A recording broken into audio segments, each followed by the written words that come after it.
Okay, atomic structure में आप सबको मालूम है रदरफोर्ड मॉडल ये सब कुछ रिलेटेड है। तो we have to start from the Bohr's model. Basically black body radiation भी बहुत ज्यादा नहीं है आपके में। किसी के पास है part 1?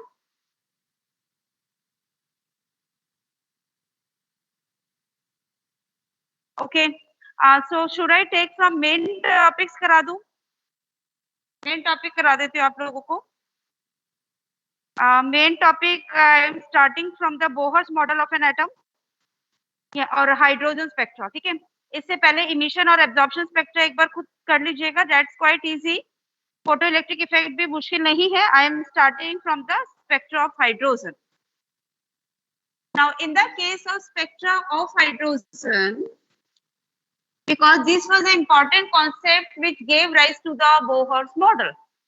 Now, first point is there are a number of lines.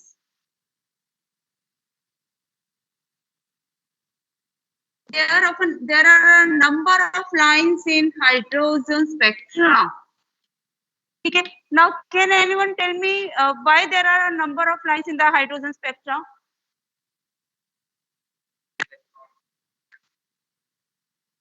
Yes. Hydrogen is having only one electron, and what we know is that that electron is present in the ground state, means n is equal to 1. Now, when we are taking in the hydrogen gas, gas means there are number of atoms. It's never one atom. There are a large number of electrons.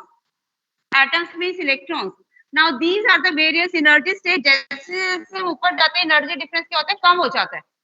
ठीक है, तो n is equal to 1, n is equal to 2, n is equal to 3. You can see that energy difference is decreasing. n is equal to 4, n is equal to 5, n is equal to 6, and so on. So there are a number of energy levels. Initially, all the electrons, they were present in the ground state.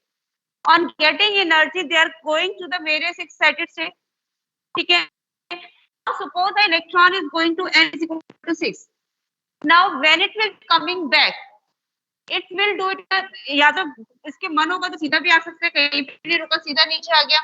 तो for every, जब तक electron एक particle में present है, उसकी energy क्या है, fixed है। ठीक है, लेकिन if jumping from one energy level to another, it loses energy in the form of radiation. So if it is coming from n is equal to 6 to n is equal to 1, it can do in one step or it can do in 2 steps. इसकी मर्जी है, it can come like this. ज्यादा शरारती electron है तो हर जगह रुक के सबसे गप्पे लड़ाते हुए वापस आएगा। ठीक है, so it means now for every step our energy is released. तो अगर इलेक्ट्रॉन हर स्टेप पे रुक गया है तो 1 2 3 5, that means it is losing energy in 5 steps. तो ठीक है, तो जनरली हम क्या बोलते हैं, we are dividing it into various series.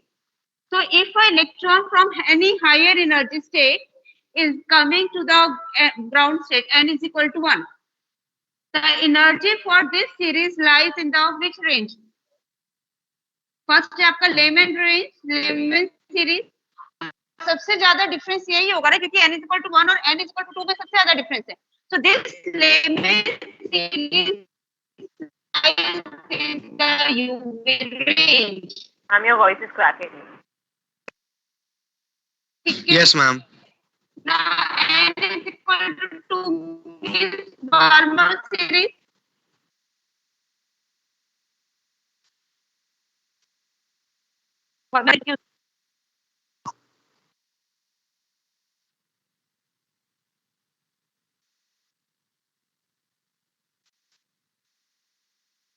Is it okay now?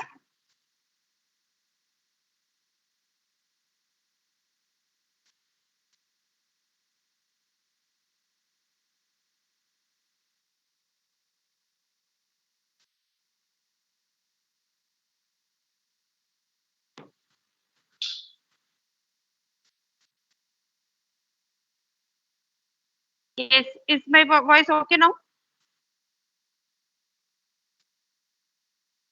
Yes. Yes, ma'am. Okay.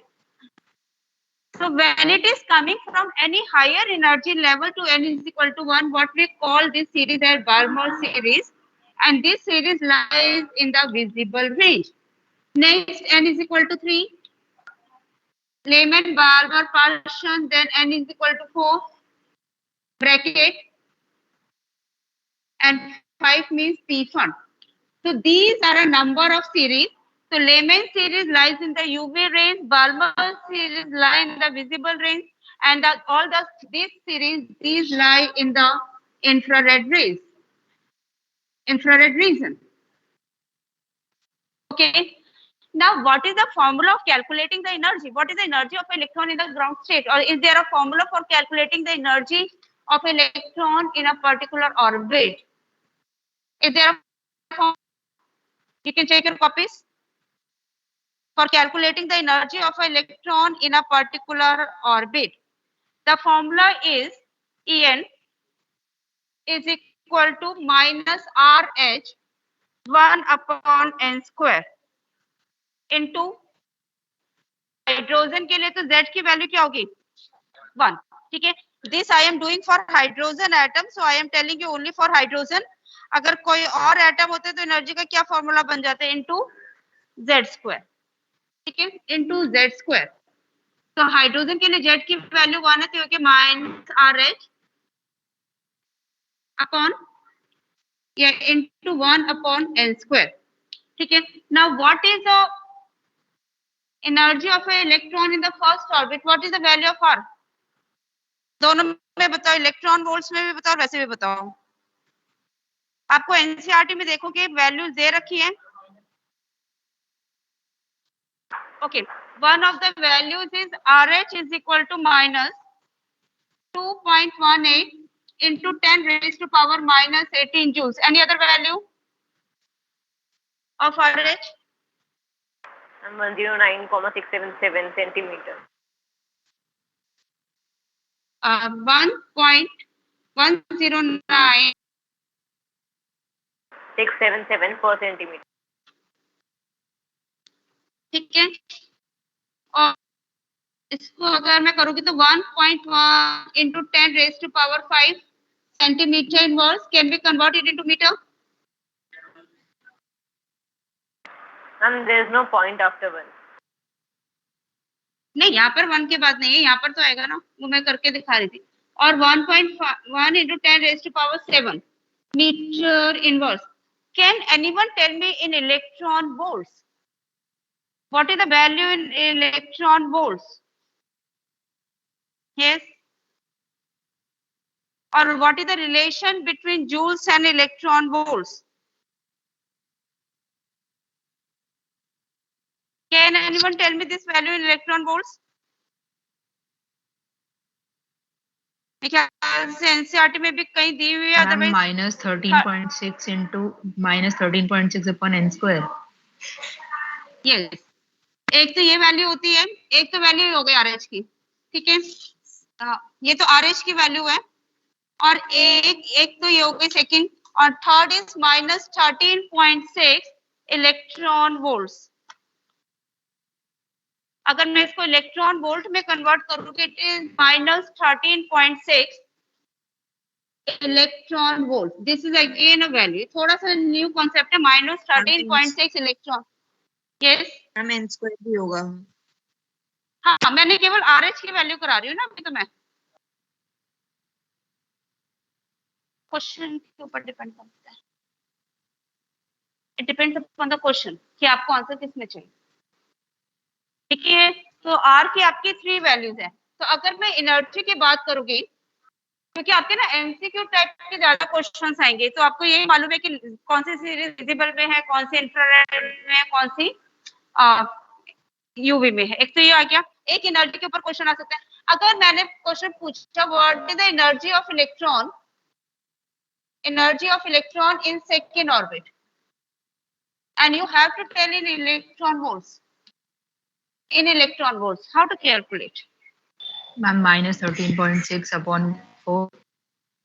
Yes, En is equal to minus RH upon n square.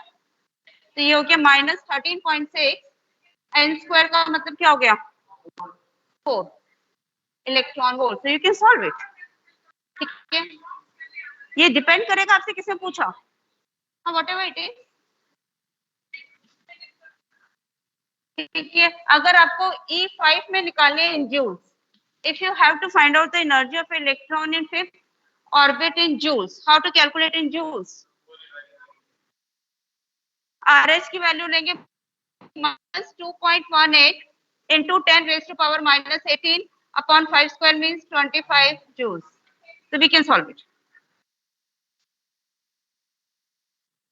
क्या चीज समझ नहीं आ रहा? Z स्क्वायर है एटॉमिक नंबर, मैंने हाइड्रोजन के लिए एटॉमिक नंबर 1 होता है, तो Z की वैल्यू हो गई 1. ठीक है, हाइड्रोजन के लिए Z की वैल्यू है 1, तो I am doing it only for hydrogen.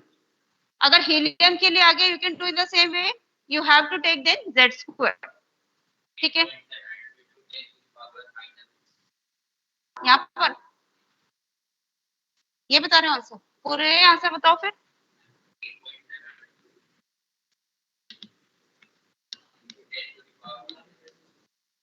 ठीक है, all these are for hydrogen atoms.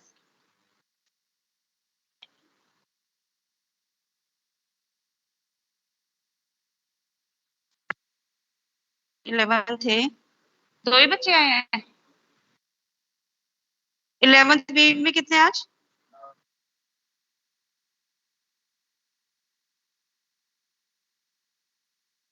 इसमें नहीं करना है आपको क्या?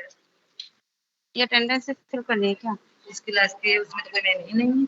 उसके बच्चे इधर आके बैठ के उस क्लास की 3rd पीरियड में ले लेना. फिर बी का दे दो, ए का दे दो. ये तो बी का है ना. ठीक है, okay.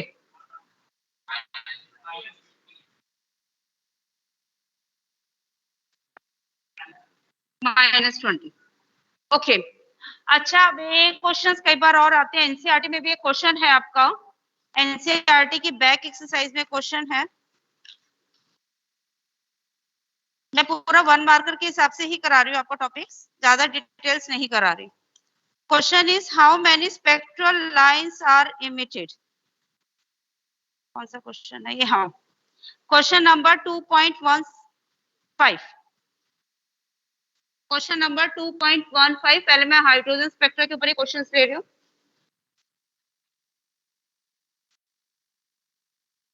What is the number of emission lines when the excited electron of a hydrogen atom in n is equal to 6?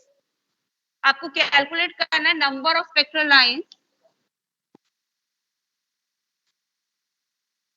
when the electron of hydrogen jumps from n is equal to 6 to ground state. इसका एक formula है, formula is not given in NCERT. What is the formula? Can anyone tell me? Formula is n. हाँ बोलो, दोबारा बोलो पूरा. Ma'am n+1/2.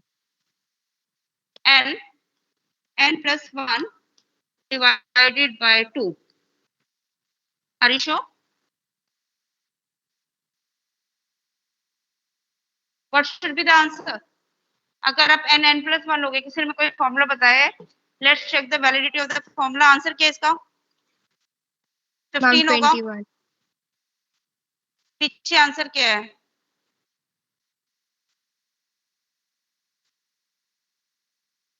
15.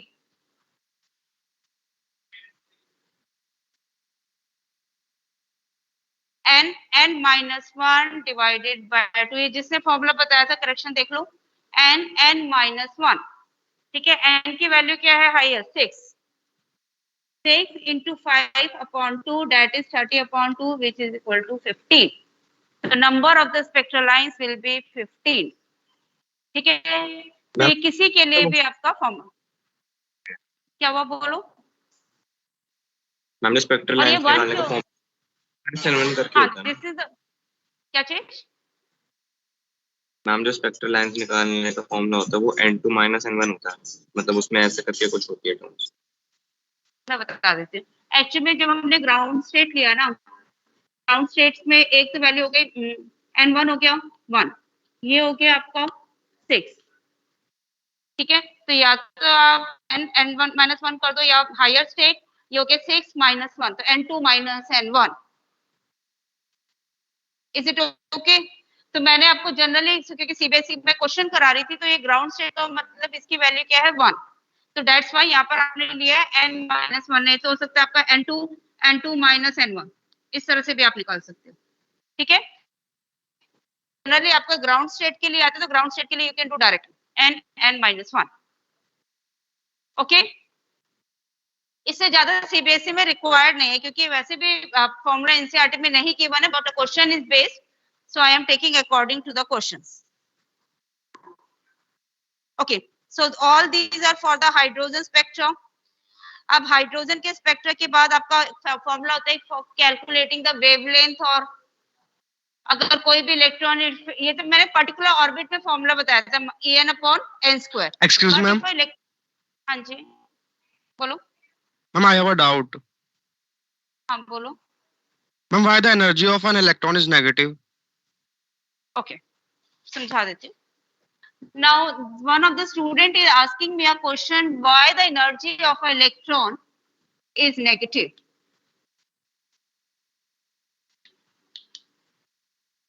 See, what we say, if this is the nucleus and these are the number of shells. अब मैंने आपको बताया कि जैसे जैसे मैंने आपको जब ये डायग्राम बनाया था, मैंने आपको ये बताया था, ये मेरा 1 है, ये 2 है, यहाँ पर एनर्जी ज्यादा है, as we are going down energy decreases, ठीक है। So it means when we are moving from n is equal to 1, this is n is equal to 2, n is equal to 3, n is equal to 4, so on. So what happens to the energy? Energy is decreasing. This I have told you. अगर electron n is equal to 1 में होगा, उसके बाद maximum energy होगी, but as it is moving away from the nucleus, its energy goes on decreasing, and at infinite distance, if I am taking the E infinity, it is 0. Why? What is the formula for energy? En is equal to minus h upon n square. अगर n की value infinity हो गई, तो 1 कोई भी power raise to the infinity क्या होता है? 1 upon infinity is always equal to 0. तो अगर 1 by n square क्या हो गया? 0 हो गया। It means एनर्जी क्या हो गई? 0 हो गई। So at infinite distance from the nucleus, energy of an electron is 0. बाकियों में मैं कह रही हूँ कि ये मैक्सिमम, और बाकियों में क्या होगा? What है? ये मैक्सिमम एनर्जी थी, कम होती जा रही है, इट इज बिकमिंग 0. अब इलेक्ट्रॉन की एनर्जी एक पर्टिकुलर ऑर्बिट में नेगेटिव क्यों होती है? Because when an electron jumps from higher energy level to the ground state, किसी हायर एनर्जी लेवल से अगर वो ग्राउंड स्टेट में जंप करेगा, देन व्हाट हैपन? यहाँ पे एनर्जी देखो, ये मैंने बताया था, इनके बीच में डिफरेंस कम होता जाए, एनर्जी डिफरेंस इज डिक्रीजिंग, ऐसे बताया था ना, पहले ज्यादा डिफरेंस है, फिर ये एनर्जी डिफरेंस कम हो रहा है, मैं इसको डेल्टा ई से रिप्रेजेंट कर रही हूँ, डेल्टा ई इज डिक्रीजिंग, यहाँ पर डेल्टा ई ज्यादा है, यहाँ पर डेल्टा ई कम है, तो delta E is decreasing. Now at E infinity, जब इलेक्ट्रॉन इंफिनिटी पे है, एनर्जी क्या है? 0। तो जब वो इंफिनिटी से, अगर ये मेरा इंफिनिटी किसी भी हायर एनर्जी लेवल से लोअर एनर्जी लेवल में जाएगा, higher to lower, what happens? Energy is released और energy is absorbed? Energy is released नहीं, ऊपर से नीचे जाएगा, ऊपर मींस हाईएस्ट एनर्जी लेवल। ये आपका फिर 1 तो ग्राउंड स्टेट है ना, आपने कहा वहां पे मैक्सिमम है, तो 3 to 1 पे आएगा अगर, तो ये नहीं करेगा। मॉडिफाई कर दिया, वो हमारा डेल्टा ई बता रही थी उस समय में एक्चुअली में आपको, तो delta E n is equal to 1 और n इज इक्वल टू 2 में सबसे ज्यादा है, ठीक है। अब ये तो मेरा फर्स्ट एनर्जी लेवल है ना, this is my first energy level, ठीक है, this is my second energy level.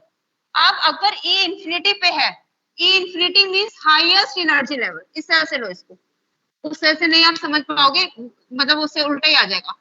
E infinity is the highest energy level, yes और no?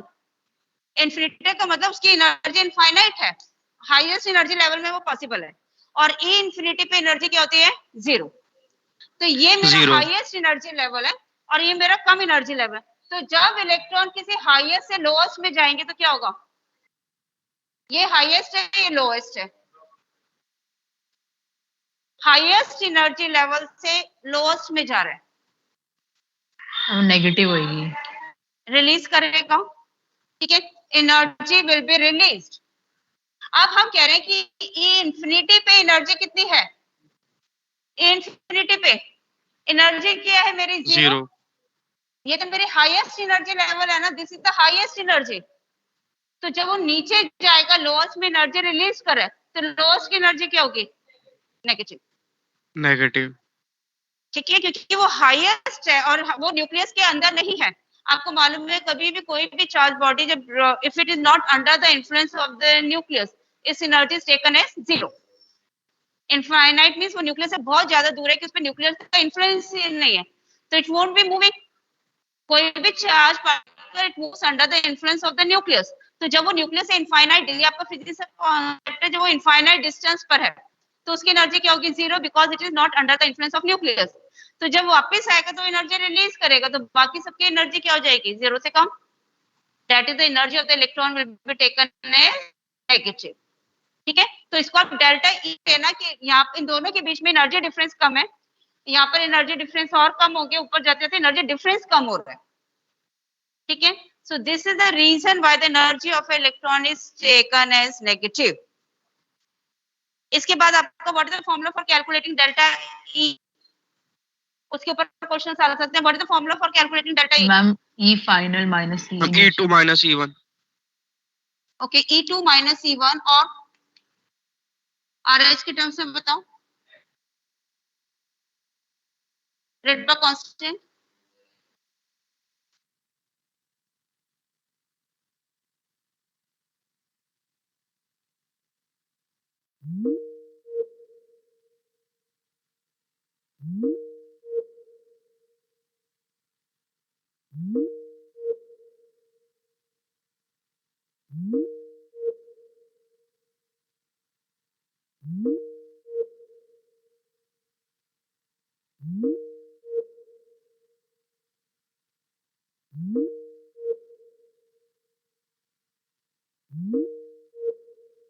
which is taken as positive। तो इसके ऊपर आपके क्वेश्चंस आ सकते हैं। RH की यूनिट मालूम होनी चाहिए, अगर एनर्जी जूल्स में पूछा आंसर जूल्स में होगा, अगर मीटर इनवर्स में है जैसे R की एक वैल्यू और भी होती है ना 1.1 into 10⁻⁷ मीटर इनवर्स, तो ये इलेक्ट्रॉन वोल्ट में पूछा है तो RH की वैल्यू होगी 13.6 इलेक्ट्रॉन वोल्ट्स।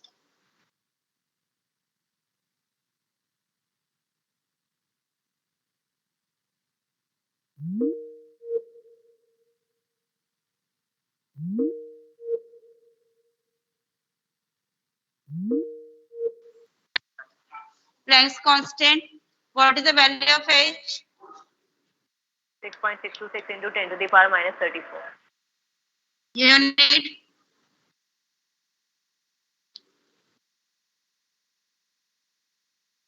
ठीक है, तो H की वैल्यू मालूम होनी चाहिए। अच्छा, इसके बाद what is Heisenberg, what is de Broglie equation? Excuse me ma'am, हाँ जी, मैम जो आपने ऊपर फॉर्मूला लिखा है डेल्टा का, मैम ये फॉर्मूला तो वेव नंबर का भी था ना? अगर उसमें अगर माइनस की जगह पॉजिटिव होता तो प्लस होता तो? हाँ, अब ये आपका वेव नंबर क्या होता है? What is wave number? Wave number is equal to 1/लैम्डा। लेकिन वेव नंबर के यूनिट क्या होते हैं? मीटर में। तो यहाँ पर सेम फॉर्मूला होगा, लेकिन आर की वैल्यू क्या होगी? जब मैं एनर्जी का फॉर्मूला लेती हूँ तो आर की वैल्यू हो जाती है 2.18 into 10⁻⁻18 जूल। एनर्जी आपकी किस में होती है? Energy generally either in joules or in electron volts, या मैं इसको ये भी लिख सकती थी -13.6 आगे जो भी है 1/n2 square minus 1/n1 square, ठीक है, इलेक्ट्रॉन वोल्ट्स। तो जनरली जब भी मैं एनर्जी लेती हूँ, energy is either in joules or electron volts. लेकिन अगर मेरे को कोई बच्चा बोल रहा है कि वेव नंबर निकालना है, तो जो वेव नंबर का फॉर्मूला भी सेम होता है, -RH 1/n1 square minus 1/n2 square, या n2 square minus 1/n1 square. लेकिन यहाँ पर r की वैल्यू क्या होती है -1.1 इंटू 10⁻⁷ मीटर इनवर्स। आगे जो बट मैम वहाँ पे तो माइनस नहीं होता, आई थिंक प्लस होता है। 109677 वैल्यू होती है वेव उस टाइम। नंबर, हाँ wave number can never be negative, तो वेव नंबर का आंसर हमेशा पॉजिटिव में आएगा, चाहे वो लोअर से हायर में जा रहा है इलेक्ट्रॉन, हायर से लोअर में जा रहा है। वो तो n1 और n2 की Okay. वैल्यूज में भी देख,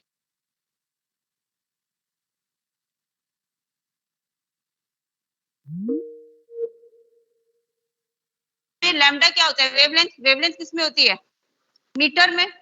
तो मेरे को r की वैल्यू कौन सी लेनी पड़ेगी, the one which is in metre. तो r की value Yes, I ma'am. Have to take is 1.1 into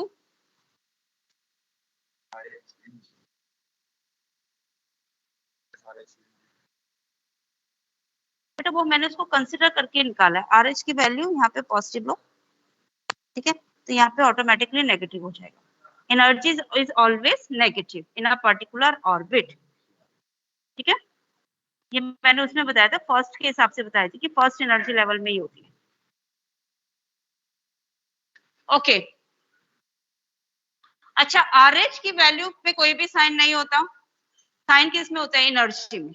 energy in a particular orbit is taken as negative, higher से लोअर में जाएगा, एनर्जी विल बी रिलीज्ड, तो change in energy will be negative. Lower से higher में जाएगा, energy will be absorb, change in energy will be positive. क्योंकि ये ना कई बार बच्चे गड़बड़ कर जाते हैं, n1 और n2 की वैल्यू क्या लेनी है। तो बस एक सिंपल सा ध्यान रखो, अगर लोअर से हायर में जाएगा, एनर्जी एब्सॉर्ब करेगा, तो एनर्जी की डिफरेंस क्या आना चाहिए, पॉजिटिव, ठीक है। लेकिन जो वेव नंबर है, wave number can never be negative, wavelength तो नेगेटिव का मतलब ही नहीं है, तो ये हमेशा आपको क्या आएगा, पॉजिटिव। अच्छा ये वैल्यू आती कैसे है, जो आप कह रहे हो ना 1.1 इंटू 10⁻⁷, वो आपकी इस तरह से आती है, E is equal to hc upon lambda. अभी बताया E की वैल्यू है अगर -2.18 इंटू 10⁻⁻18, H को अगर आप सॉल्व करोगे 6.6 इंटू 10⁻⁻34, 3 इंटू 10⁸ मीटर पर सेकेंड अपॉन लैम्डा। तो अगर ये आप पूरे को सॉल्व करोगे तो लैम्डा की वैल्यू आपकी क्या आ जाएगी, ये वाला आ जाएगा, ठीक है। अगर इस पूरे को सॉल्व करोगे ना, इसको इधर लेके, तो 1/λ इज इक्वल टू ये वाला आपका आ जाएगा। RH की वैल्यू आपकी क्या आ जाएगी, 1.1 इंटू 10⁻⁷। इस पूरे को अगर आप सॉल्व करोगे तो ये आ जाएगा 1.1 इंटू 10⁻⁷ मीटर इनवर्स। तो RH की वैल्यू ही हम इसको चेंज कर देते हैं, ठीक है। दोबारा से बता रही हूँ, एनर्जी में लेनी है तो RH की या तो ये वैल्यू लोगे या इलेक्ट्रॉन वोल्ट्स में लोगे। लेकिन अगर वेवलेंथ में लोगे, यहाँ पर भी रिडबर्ग कांस्टेंट ही गिवन है। रिडबर्ग कांस्टेंट की 3 वैल्यूज होती हैं, एनर्जी के टर्म्स में ये दोनों वैल्यूज हैं, वेवलेंथ या मीटर के टर्म्स में इसकी वैल्यू है ये। तो इस केस में आपको RH की वैल्यू ये लेनी पड़ेगी। और ये वैल्यू आती कैसे, इस फॉर्मूले से, E is equal to hc upon lambda. अगर 1/λ निकालोगे तो अब ये मीटर इनवर्स में 1/λ is equal to this much metre inverse, ठीक है। अब इसके ऊपर न्यूमेरिकल कराओ, क्या कराओ, यस मैम, न्यूमेरिकल। न्यूमेरिकल करा दो, ओके वो भी करा देती हूँ। अच्छा बीच में एक टॉपिक और छूटा था, what is the radius of a electron in a particular orbit. What is the radius of a electron in a particular orbit, ये भी यहीं पर दे रखा था। Radius of a electron in a particular orbit, ये वैल्यू गिवन है 52.9 n² upon z। 52.9 upon z into n² picometres, unit ध्यान रखना पिकोमीटर्स। तो अगर आपको आगे what is the radius of a electron in the fourth orbit, कैसे निकालोगे, n की वैल्यू क्या हो गई 4, तो you can use the same formula. 52 radius negative नहीं होगा ना, 52.9 जेड हाइड्रोजन के लिए वैल्यू हो गई एटॉमिक नंबर की 1, अगर फोर्थ ऑर्बिट में निकाले तो n की वैल्यू हो गई 4, ठीक है। तो अगर आपको radius of electron in a particular orbit, अगर मेरे को हाइड्रोजन एटम के फोर्थ ऑर्बिट की निकालनी है, तो I will use the formula R4 is equal to 52.9 upon 1 into 4 square picometer. So I can calculate the value of electron in a particular orbit. Okay? अब ये क्वेश्चन ले सकते हो आप, कोई भी ले लो। Suppose I am taking is helium ion या hydrogen atom question is for hydrogen atom. आपको चेंज इन एनर्जी निकालना है, शॉर्ट में लिख रही change in energy when electron jumps from n is equal to 4 to n is equal to 2. When an electron jumps from n is equal to 4 to n is equal to 2. पहले तो बताओ energy release होगी absorb होगी? Higher से lower में जा रहा है, एनर्जी विल बी रिलीज। तो आपको ये ध्यान रखना है कि डेल्टा ई क्या आएगा, नेगेटिव। ठीक है, now what is delta E?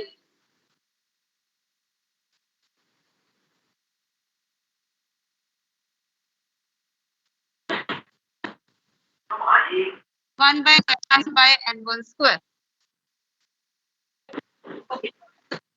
Minus 2.1 क्या चीज? The value of n1 is एक 4 है और एक 2 है। अब आप देखो क्या क्या लोगे? What is n2? n2 means higher energy level, final minus initial भी ले सकते हैं। 1/4 स्क्वायर माइनस 1/2 का होल स्क्वायर। और अगर आपको लगे कि एनर्जी, मैंने पहले ही बोल दिया कि डेल्टा ई आपको क्या आना चाहिए, नेगेटिव। अगर आपको लगे पॉजिटिव आ रहा है तो साइन कन्वेंशन चेंज कर देना।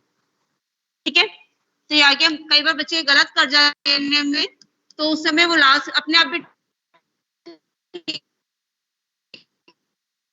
कर सकते हैं। -1/4 क्या आएगा? 12 बाय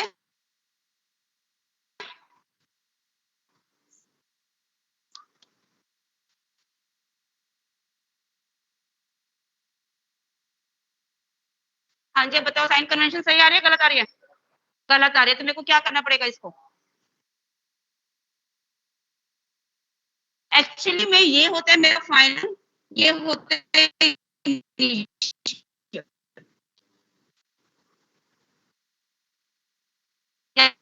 यहाँ पर आप करते 1/2 स्क्वायर माइनस 1/4 स्क्वायर। ये आप ऐसे सेम रहने दो, लेकिन यहाँ पर आप पॉजिटिव लगाओ, क्योंकि हमें मालूम है कि आपका आंसर क्या आना चाहिए। मैम वीडियो ऑडियो दोनों बहुत lag. yes ma'am. Yes ma'am. दोबारा से ज्वाइन कर लूं? Yes ma'am, because मैंने we कुछ cannot भी नहीं hear- चेंज। मैम एक बार वाईफाई चेक कर लो। अच्छा एक मिनट, इनको कुछ या तो मैं अपना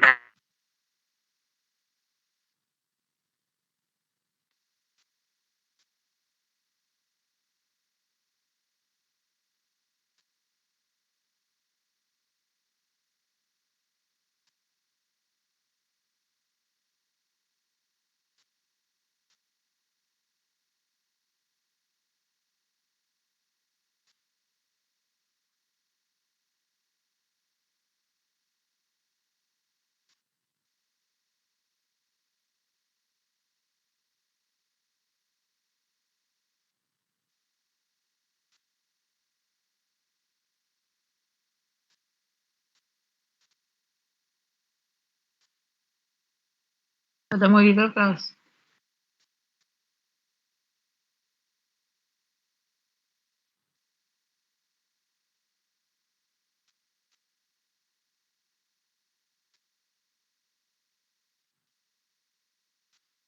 तुमने तो अच्छा वो कराया।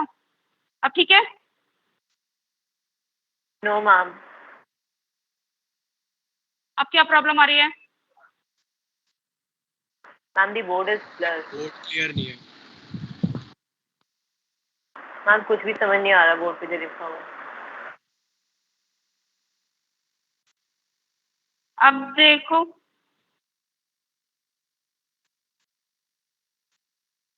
Now tell.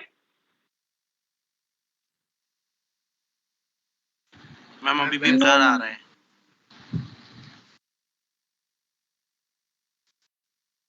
मैं दोबारा से ज्वाइन।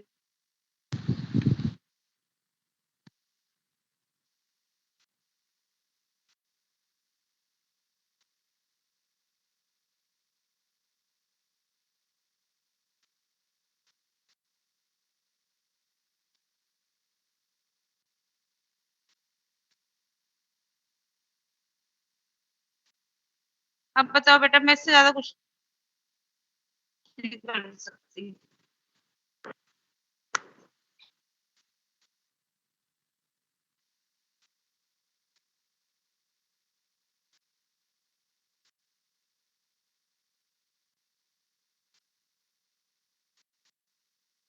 Yes,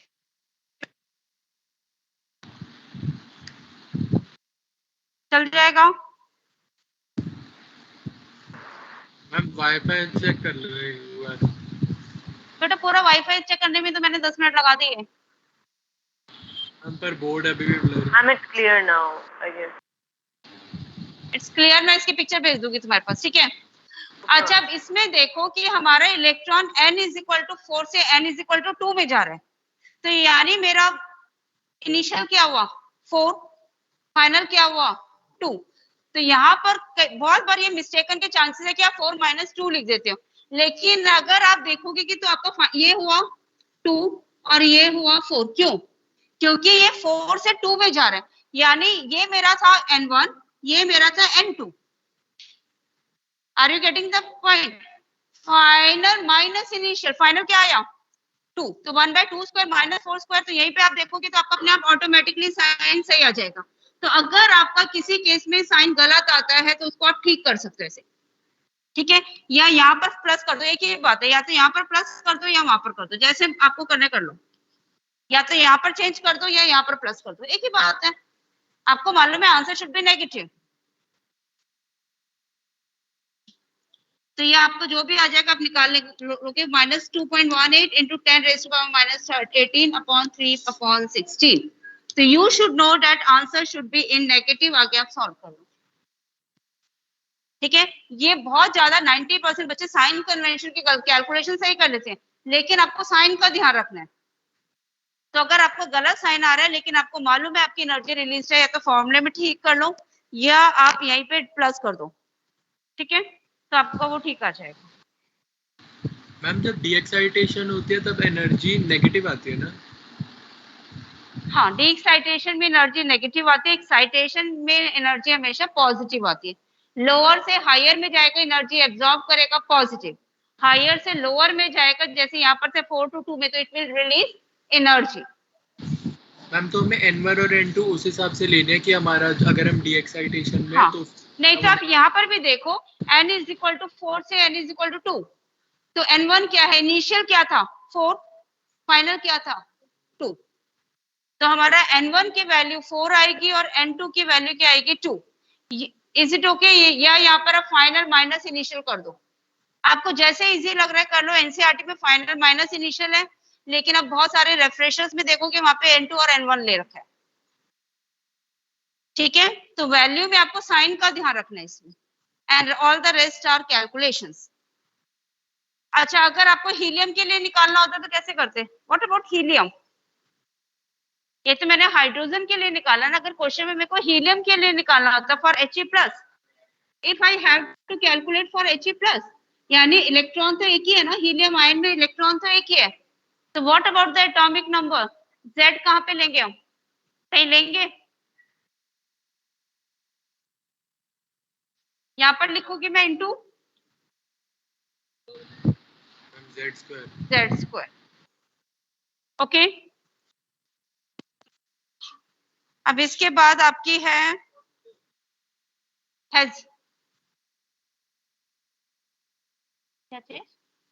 positive. ये जो बोहर्स मॉडल है, it is only applicable for hydrogen and hydrogen like atom which have only 1 electron. Helium के लिए एप्लीकेबल नहीं, but if I am taking helium plus, it means helium के पास 2 electrons होते हैं, it has lost 1 electron, तो एक ही electron बचा ना। So this formula is only applicable for those ions or atoms which have only 1 electron. Helium के लिए applicable है, हीलियम आयन के लिए, लिथियम 2+ के लिए भी एप्लीकेबल है, ठीक है। It is also applicable for lithium 2+। So next है de Broglie equation, lambda is equal to h/mv. What is the significance of de Broglie equation? What is the significance? It is based on the dual nature of electron, that is as well as a wave.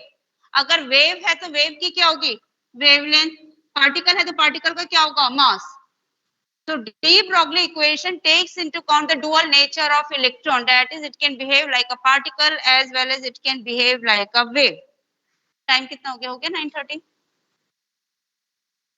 हो गया। Okay बेटा, बाकी मैं Monday को तो शायद I won't be taking the class, अब 2 दिन छुट्टी है तो ट्यूसडे को I will take the revision of further chapter, ठीक है। Okay ma'am, okay ma'am. Okay हाँ यही कर लेते हैं कंटिन्यू, या डाउट से डाउट्स पूछ लेना, क्योंकि इसके बाद तो फिर सारी छुट्टियां ही हैं, फिर शायद मेरे ख्याल से 3rd सैटरडे शायद वर्किंग है, फिर तुम्हारे पेपर ही हैं। नेक्स्ट वीक तो 2 दिन आ रहे हैं ना, उसके तो छुट्टियां ही हैं, Dussehra vacations, Wednesday Thursday Friday is of, ठीक है। तो ये सैटरडे आपको ये चैप्टर आपको ट्यूसडे को खत्म करा दूंगी। Okay I am living the class now. Attendance कुछ हो गई थी तुम्हारी,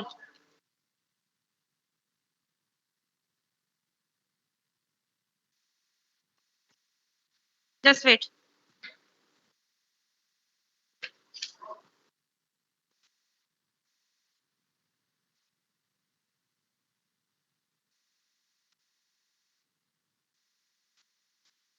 आज कौन सी, आज होगी क्या अटेंडेंस, ये 8th से लिखा हुआ है 7th है, आज हो तो गई। Okay 4th 5th 6th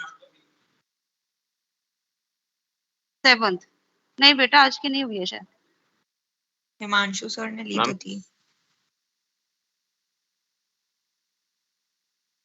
sheet में क्लास में तुम्हारी हुई थी अटेंडेंस, इस शीट पे ये डेट कौन सी लिखी हुई है, मेरे से गलत पड़ जा रही है, 7th है 8th है,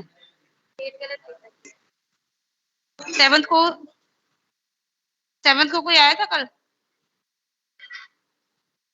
तुम्हारी क्लास में नहीं आए थे, ठीक है फिर ये 8th की होगी, छोड़ दो। ओके बेटा I am living now then. Thank you ma'am. Excuse me ma'am. हाँ जी बोलो। मैम मैं फर्स्ट क्लास में नहीं था, बट इस क्लास में हूँ क्योंकि उस क्या नाम है, साहिल। नाम बोलो। साहिल शर्मा। ठीक है मैं कर देती हूँ बात। मैम वंशिका भी। सब आ जाओ, वंशिका ओके, और देवांश, आयुष। आयुष, दमन का तो साइना नाम है। लिखा हुआ है, एक में मैंने दमन का मार्क आयुष का कर दिया और वंशिका का कर दिया, और एक किसी का और क्या, ऐश्वर्या। ऐश्वर्या ओके, मैम और साहिल बोलो। शर्मा। साहिल का कर दिया था मैंने मार्क, मैम देवांश। मैं एक बार देख ही लेती हूँ ना। देवांश का कर दिया, भव्या भारद्वाज की भी नहीं लिखी हुई थी,